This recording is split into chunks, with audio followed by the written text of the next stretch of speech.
Hello, everyone. My name is Alejandro Avelar, and I'm the new HR director for our company.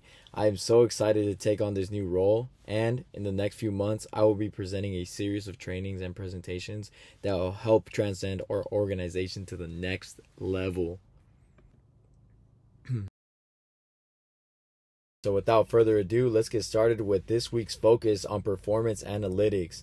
As we know, performance is one of the most important factors when trying to obtain a competitive advantage over other organizations. And it seems like everyone is trying to find the perfect formula or perfect solution to this phenomenon. Today, I'm going to present you all with a variety of tools, most of which are data driven, that will allow us to measure and improve the performance of the individuals and organization as a whole. You hear that, boss? This one's for you. I know you love performance metrics.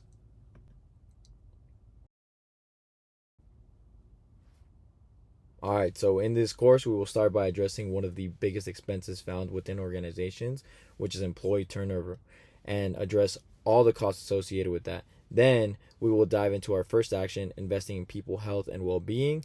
Then move on into enhanced training selection and end with an analysis model I created specifically for us to utilize moving forward.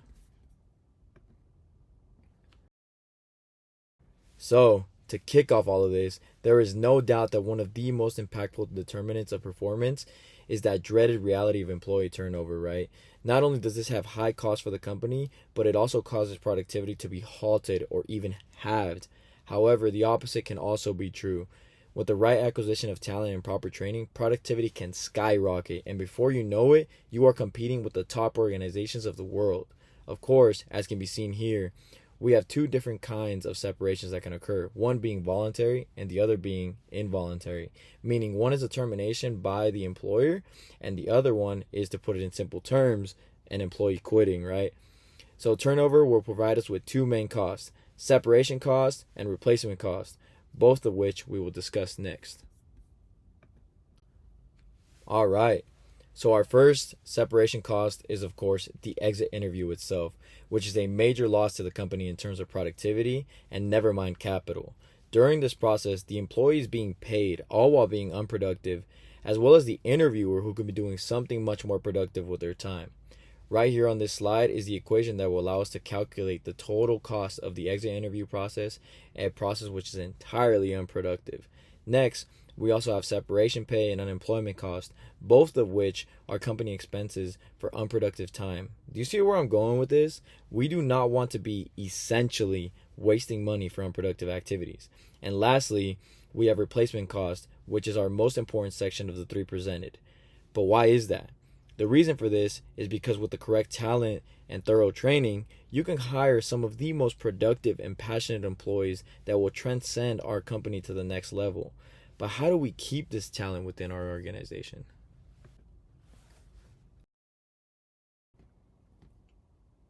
Well, I'm glad you guys asked. Through benefits and other incentives, our most talented and productive employees will be encouraged to stay within the company and continue performing at that same high level.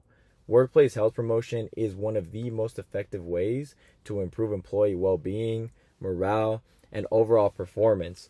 There is no doubt that employee health is an extremely serious matter, if not the most significant matter, when discussing performance, as an unwell employee will perform far below their normal standards. As a result, investing in a wellness program will help mediate these performance deficiencies, all while improving retention and morale. So, with that in mind, in these next few minutes, I will demonstrate two new tools that I have made, all of which are easy to read Excel spreadsheets that will calculate potential healthcare costs that may arrive throughout our startup operation, as well as the benefits we could get from investing in an employee assistance program. All right, so let's take our current roster of 50 employees and spread them out by their ages. From there, we will average out their total earnings and identify a percentage that represents the number of them facing burnout. Then, given our 20% assumed decrease in productivity while dealing with burnout, we are able to accurately calculate the total cost of burnout per each of our selected cohorts. As a result, the total cost of loss for the loss of productivity for our organization of 50 employees would amount to a staggering $68,165. And that is being generous with the assumption that only a few of us will be stressed, especially with these California rent and gas prices, am I right? Exactly. So provided that, let's assume we want to introduce an employee assistance program to help mediate the effects of burnout in our organization.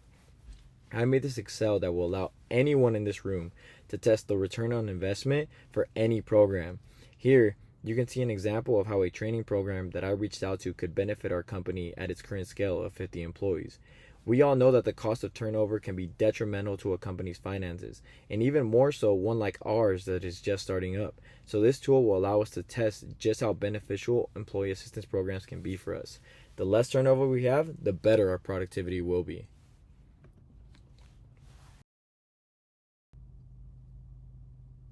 Alright, so this next section is about the selection of employees, something in which we all know can make or break a company in terms of productivity. Globalization has transcended the way in which we do business, and competitiveness is at an all-time high, right? However, this change has only made identifying the correct talent for our organization a lot more difficult, as anyone can reach out to these talented individuals and swoop them up before you can even schedule an interview with them. As a result, the adoption of an assessment center can allow us to identify and make selection decisions based on social context, social psychology, and other validating selection processes. This would be absolutely game-changing for us in terms of hiring the best and the most productive talent.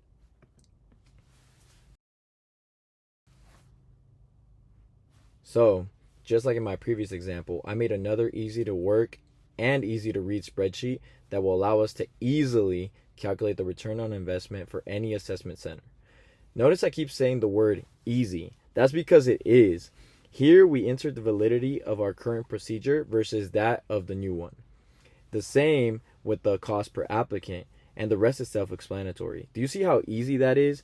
And in this case, there is an assessment center that I have already been in touch with that will allow us to recruit unwarranted talent as our organization grows in the coming years.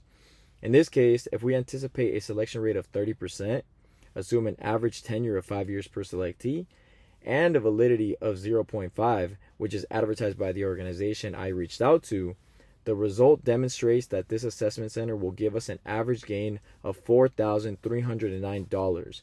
It will gain us both per dollar utility as well as productivity that we are looking for in our rising organization. Ha! I see the CEO like that one. Well, if you like that one, there's a lot more to come.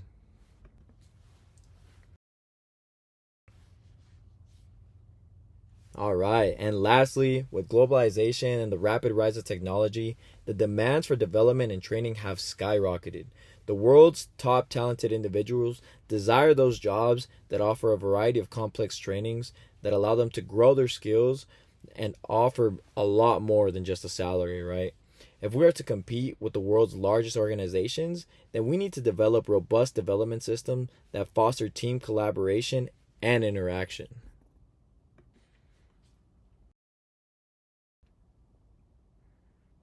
All right, so let's talk about some of these HR development programs.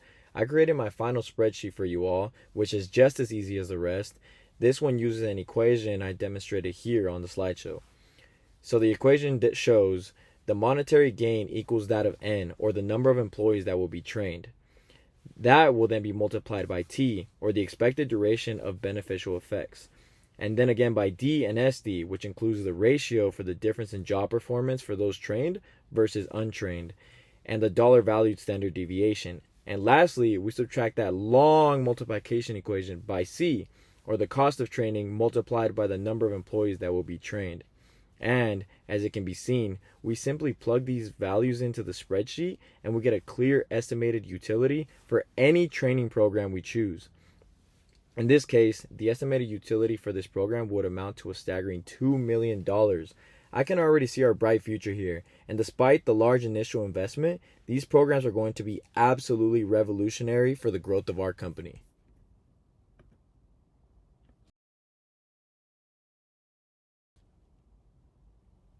And that's it. Thank you so much for all of your time. Please use these final minutes for any questions that you may have. And remember, the secret of getting ahead is getting started.